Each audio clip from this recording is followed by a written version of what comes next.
I'm talking to Douglas Jackson, and Douglas is our Arts and Culture Coordinator.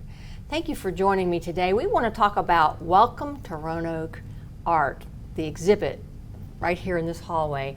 Why did the city create this special exhibit? Well, a couple of reasons, Melinda. Thanks for asking.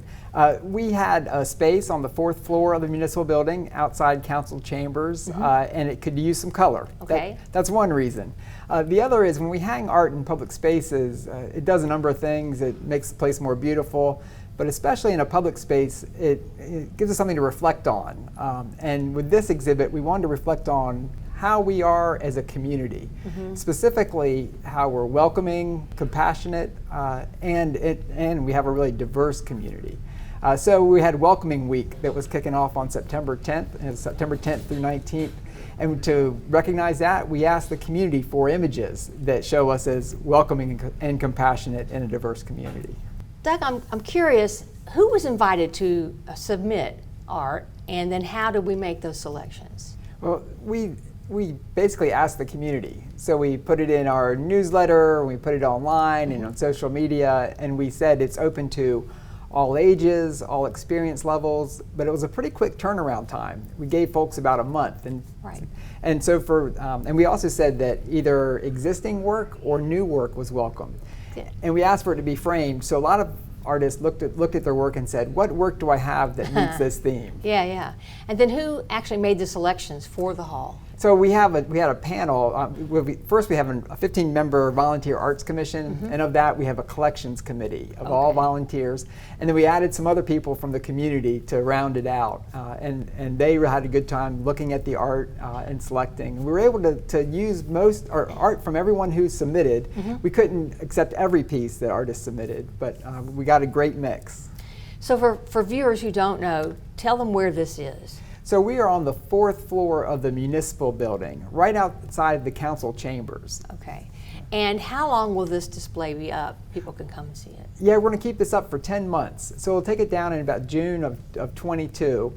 And before we take it down, we're going to have a call for another show. So expect a theme. So artists out there should really be kind of waiting to see what the theme is going to be, and it'll be the same way, where as long as they bring it to us and it's framed and we're ready to hang it and it meets the theme, the selection panel may select it. How do you think this exhibit, how does it kind of reinforce our commitment to be a welcoming city? That's been a lot of emphasis on that lately.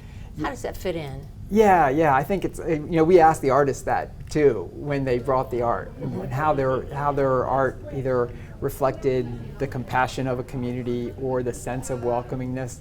Right. And I think our identity as a welcoming community is one that we can reinforce. I believe we can always be more welcoming. I think we're a really friendly place, but if you place yourself as someone new to the community, it's with a different eyes. And if you think kind of with some empathy for that person, what is it like to be in a new community?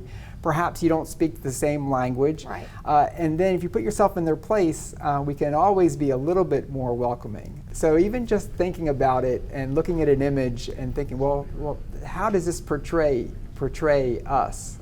Whether it's how you treat a neighbor or how you treat a person you pass on the street. I think it's something worth thinking about. And is there anything else you'd like to say about the exhibit we didn't cover? Yeah, I think we've got work from 15 artists. The building's open during regular business hours. We love to have people come down just to see it. And this is the civic building, or the municipal building. It is the people's building, and we love showing the people's art in it. If somebody's watching and they want more information, how could they get that? So we have a website. It's artinroanoke.org. Okay. Well, it's beautiful, and thank you for sharing it with us.